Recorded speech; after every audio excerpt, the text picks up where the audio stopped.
প্রাথমিক শিক্ষক নিয়োগ প্রস্তুতির জন্য তোমাদের কিন্তু সকলের মধ্যে মনোবিদ্যার সম্পর্কিত জ্ঞান তোমাদের থাকা অবশ্যই প্রয়োজন। দেখো, তোমরা যেহেতু প্রাথমিকে বাচ্চাদের শিক্ষাদান করবে, সেক্ষেত্রে তাদের সম্পর্কিত যে মনোবিদ্যার তার প্রয়োগ ঠিক কতটা তোমরা করতে পারবে, তারা কিন্তু ইন্টারভিউ রুমে তোমাকে যাচাই করবে।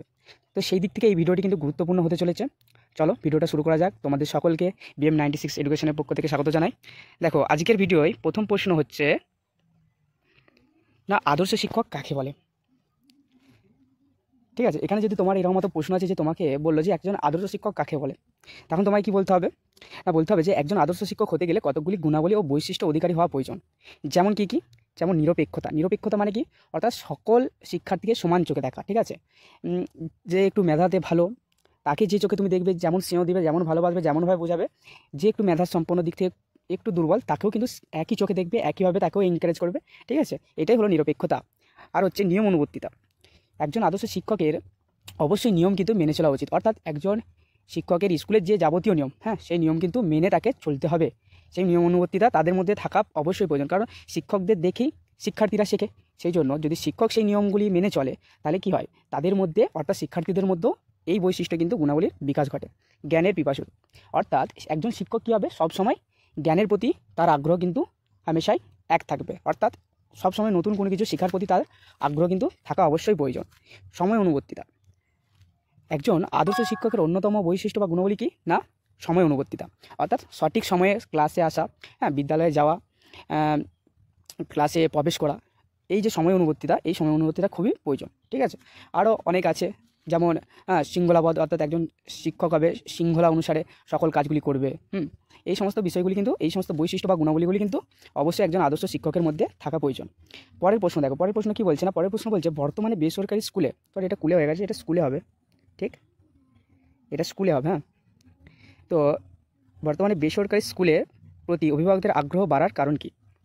দেখো, বর্তমানে কিন্তু বেসরকারি স্কুলের ভর্তি, অর্থাৎ শিক্ষার্থীদের কিন্তু বেশিরভাগ তাদের অভিভাবকরা কী করছে না, বেসরকারি স্কুলেতে ভর্তি করার প্রতি আগ্রহ কিন্তু দেখবে বৃদ্ধি পেয়েছে। অর্থাৎ প্রাথমিক ক্ষেত্রে সরকারি স্কুলের ভর্তি যে শিক্ষার্থীর যে হার, সেটা কিন্তু আস্তে আস্তে কমছে বেশিরভাগ ক্ষেত্রে। এর কারণ কি? এর একটা প্রধান কারণ হিসেবে বলা যেতে পারে যে বর্তমানে অভিভাবকদের মধ্যে একটি কী ধারণা তৈরি হয়েছে, যা হলো বেসরকারি স্কুলের শিক্ষার মান সরকারি স্কুলের শিক্ষার মানের থেকে বেশি। অর্থাৎ তাদের মধ্যে একটা ধারণা তৈরি হয়ে গেছে যে বর্তমানে যে শিক্ষার মান, তা কিন্তু নাকি সরকারি শিক্ষার মানের থেকে বেশি হয়ে দাঁড়িয়েছে। সেই জন্য তারা তাদের ছেলে মেয়েদের বেসরকারি স্কুলের প্রতি ভর্তি করার একটা আগ্রহ বেশি দেখা দিচ্ছে। ঠিক, পরের প্রশ্ন দেখা বলছে কিচেন গার্ডেন কি? কিচেন গার্ডেনটা হলো স্কুলের মধ্যে স্বল্প পরিষ্কার স্থানে বিভিন্ন রকমের শাকসবজি, যেমন সেটা বেগুন হতে পারে, টমেটো হতে পারে, কুমড়ো হতে পারে, অল্প জায়গায় আচ্ছা ভালো করে সেই গাছগুলিকে, সবজির গাছগুলিকে লাগানো, জল টল দিয়ে সার অর্থাৎ পুরোপুরিভাবে কিন্তু জৈবিকভাবে জৈবিক সারটা দিয়ে সবজি ফলানো, এবং সেই সবজি কী করতে হবে না, সেই সবজি দিয়েই এই মিড ডে মিলের ক্ষেত্রেও কিন্তু ব্যবহার করতে হবে। এই যে প্রকল্প, এই প্রকল্পটাই কিন্তু বলা হচ্ছে কিচেন গার্ডেন। ঠিক, দেখো পরের প্রশ্ন বলছে, 4 নম্বর প্রশ্ন কী বলছে না, শ্রেণীকক্ষে শিক্ষাদানের ক্ষেত্রে দুটি মনোবিদ্যার পদ্ধতি প্রয়োগ উল্লেখ করো। অর্থাৎ তুমি একটি শ্রেণীতে শিক্ষাদান করছো, ছেলেদিকে কোনো বিষয় পড়াচ্ছ বা পড়াবে, সেক্ষেত্রে মনোবিদ্যার কীভাবে প্রয়োগ তুমি করবে। দেখো, উত্তর কী হবে না, আগ্রহ অনুযায়ী শিক্ষাদান। শিক্ষার্থীদের আগ্রহটা তোমাকে জানতে হবে, তাদের কিসের প্রতি আগ্রহ আছে, সেই আগ্রহটা দেখে তাদেরকে শিক্ষাদান করতে হবে। এটা একটা মনোবিদ্যার দিক চলে যাচ্ছে। আগ্রহের দিকটা কি, আগ্রহ, এটা আগ্রহ মনোযোগ, এগুলো সব মনোবিদ্যা। তাই এই আগ্রহ অনুযায়ী কিন্তু শিক্ষাদান করলে শিক্ষার্থীদের কাছে ওই শিক্ষাদান প্রক্রিয়াটা কী হয়, খুব ভালোভাবে সফল হয়। সে বিষয়টা খুব মনোযোগ সহকারে শুনে এবং ভালোভাবে বুঝতে পারে। তাহলে আগ্রহ অনুযায়ী শিক্ষাদান। আর কী করতে হবে না, শিক্ষাদানের নতুনত্ব প্রয়োগ করা। অর্থাৎ ক্লাসের মধ্যে একইভাবে ক্লাস না করিয়ে, পাঠদান না করিয়ে, অনেক সময় কী করে বিদ্যালয়ের বাইরে অর্থাৎ মাঠে গিয়ে কোনো বিষয়টাকে খেলার ছলে যদি করানো যায়, তাহলে এটা কি হতে পারে না, যে প্রচলিত যে শিক্ষাদানের যে প্রক্রিয়া, সেটা থেকে একটু নতুনত্ব আসছে, তারা মাঠে যাবে, তাদের খুব ভালো লাগবে, খেলা হবে, খেলার মাধ্যমে তারা শিখবে, তাই বিষয়টা কী হবে, আরও ফলপ্রসূ হবে। ঠিক, আরেকটা যেমন ধরো এখানে বলা যেতে পারে, ধরো তুমি দেখছো যে শ্রেণীকক্ষে প্রচুর ছেলেরা কথা বলছে, তখন তুমি কী করলে না, বোর্ডেতে একটি বড়োভাবে লিখে দিলে, বা যে বিষয় সম্পর্কে তুমি পাঠদান করবে, ঠিক আছে, ধরো ইন্দ্রিয় সম্পর্কে পাঠদান করবে, তুমি প্রশ্রয়টাকে বড়োভাবে বোর্ডে লিখে দিলে, বাকি তারপর ইন্দ্রিয় যে বানান হয়, সে বানানটা লিখবে। তাহলে দেখবে তাদের মধ্যে একটা কৌতূহল জন্মাবে, স্যার ওই রস্যইটা এত বড় লিখলো কেন। আমরা কি জানি যে আমাদের যে মানে আমাদের সবসময় বড় জিনিসের প্রতি দৃষ্টি প্রথম যায়, তাই তো, ছোটো থেকে বড়।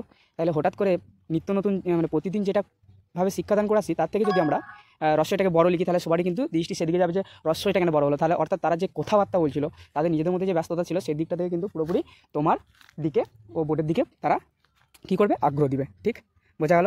পরের প্রশ্ন দেখো। পরের প্রশ্ন বলছে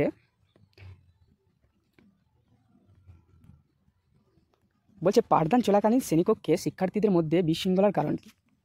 অর্থাৎ তুমি একদিকে বোর্ডে কোনো একটা বিষয়কে পড়াচ্ছ বা বোঝাচ্ছ, কিন্তু সেখানে তুমি দেখলে বেশিরভাগ ছেলেরা কিন্তু গল্প করছে, হ্যাঁ, একে অপরের সাথে ব্যস্ত আছে, তারা তোমার পড়ানোর প্রতি বা তোমার বোঝানোর প্রতি কিন্তু কোনো রকম আগ্রহ দিচ্ছে না। সেক্ষেত্রে এর কারণ কী হতে পারে? প্রথমত আগ্রহের অভাব।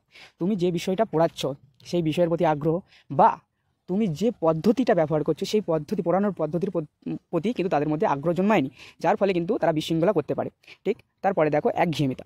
পাঠদান অর্থাৎ যে পাঠদান প্রক্রিয়াটা, সেটা যদি একঘেয়েমি হয়ে থাকে, সেক্ষেত্রেও কী হয় না, শিক্ষার্থীদের মধ্যে একটা বিরক্তিকর মনোভাব সৃষ্টি হয়, যার ফলে তারা কিন্তু নিজেদের মধ্যে কথা বলে, গল্প করে, নিজেদের মধ্যে ব্যস্ত হয়ে যায়। অর্থাৎ তুমি যে বিষয়টা পড়াচ্ছ সেই বিষয়ের প্রতি কিন্তু তাদের আগ্রহ হারিয়ে যায় এবং তারা বিশৃঙ্খলা করতে পারে। বোঝা গেল? তাহলে একটা আগ্রহের অভাব হবে আর একটা হবে একঘেয়েমিতা। তারপর দেখো 6 নম্বর প্রশ্ন কী বলছে না, সহপাঠক্রমের প্রয়োজনীয়তা কী?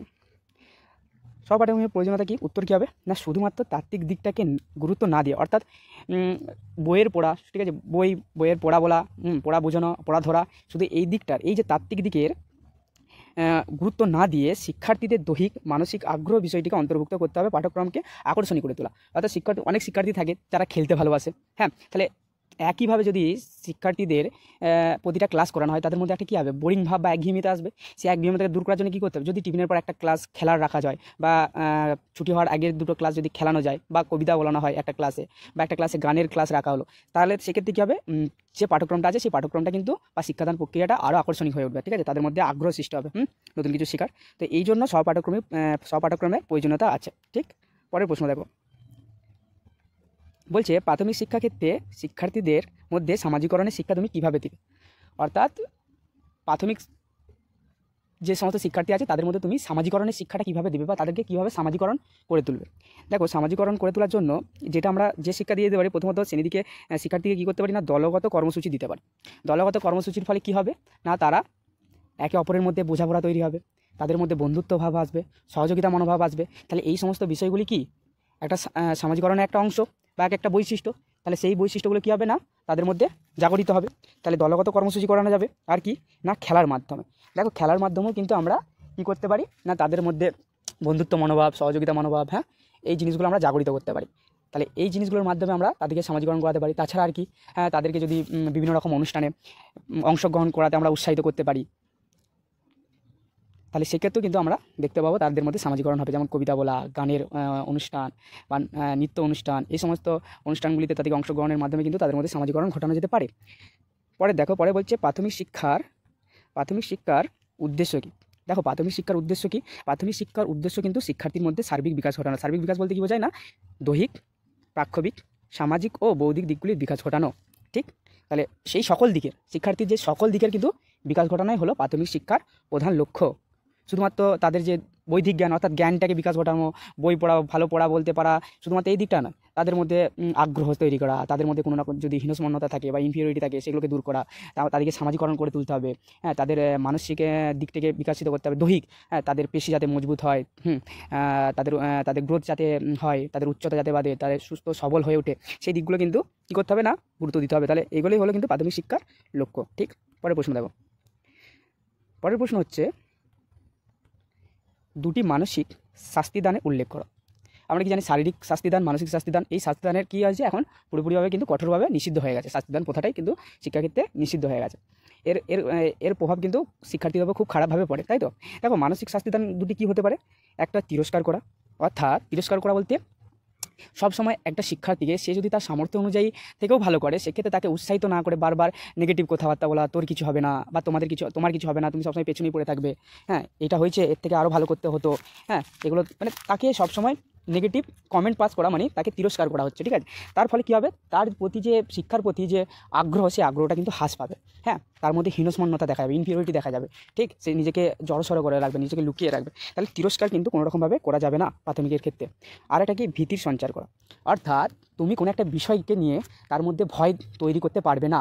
হ্যাঁ, সেটা তোমার নিজেরও প্রতি হতে পারে যে হ্যাঁ আমি কিন্তু তোমাকে এর পরের বারে মারবো, বা তুমি যদি এর পরের বার যদি না করতে পারো কিন্তু খারাপ হয়ে যাবে, তোমার ক্লাস থেকে বার করে দেবো। এই সমস্ত ভয় দেখানোর ফলে কী হতে পারে না, বিভিন্ন রকম নেগেটিভ ইম্প্যাক্ট দেখা দিতে পারে। তুমি দেখলে হয়তো সেই শিক্ষার্থীটা কী হলো না, শ্রেণীকক্ষে আসাটাই বন্ধ করে দিল। ওই যে একটা ভয় তার মধ্যে তৈরি হয়ে গেলো যে আমি যদি না পারি স্যার আমাকে এই করবে, তার থেকে ভালো না আমি যাবোই না, স্কুলেই যাবো না। তাহলে এই যে মানসিক স্বাস্থ্যদানগুলো কিন্তু এগুলি কোনো রকম করা যাবে না, ঠিক। পরের প্রশ্ন দেখো, আজকের শেষ প্রশ্ন বলছে, সাধারণ শ্রেণীকক্ষে উচ্চ মেধাসম্পন্ন শিক্ষার্থীকে তুমি কীভাবে শিক্ষাদান করবে। উত্তর কিন্তু আমি দিইনি, উত্তরটা তোমরা একটু দেওয়ার চেষ্টা করবে। দেখো, এটা কিন্তু উত্তর এরকমটা হতে পারে, ধরো যে সমস্ত শিক্ষার্থী উচ্চ মেধাসম্পন্ন তাদেরকে কিন্তু সাধারণ শিক্ষার্থীদের যে টাস্ক বা যে কাজগুলো থাকে তার থেকে উচ্চ মেধাসম্পন্ন কাজগুলি দিতে হবে।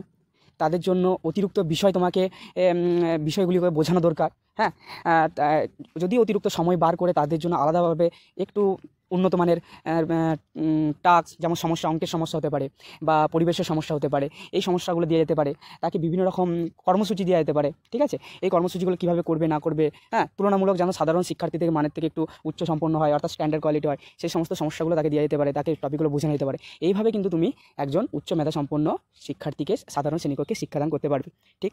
তাহলে এই 10টা ছিল আজকের শিশু মনোবিদ্যা সম্পর্কিত প্রশ্ন। এই প্রশ্নগুলি কিন্তু খুবই একটি গুরুত্বপূর্ণ প্রশ্ন, ঠিক আছে। তোমরা যদি এই প্রশ্নগুলি না জেনে কোনোরকমভাবে ইন্টারভিউ রুমে চলে যাও, তোমরা কিন্তু তোমাদের প্রিপারেশন থেকে অনেকাংশেই পিছিয়ে পড়বে। আশা করছি ভিডিওটা তোমাদের খুব ভালো লাগবে। যদি ভিডিওটা ভালো লাগে অবশ্যই লাইক, কমেন্ট এবং বন্ধুদের সাথে শেয়ার করবে। নমস্কার।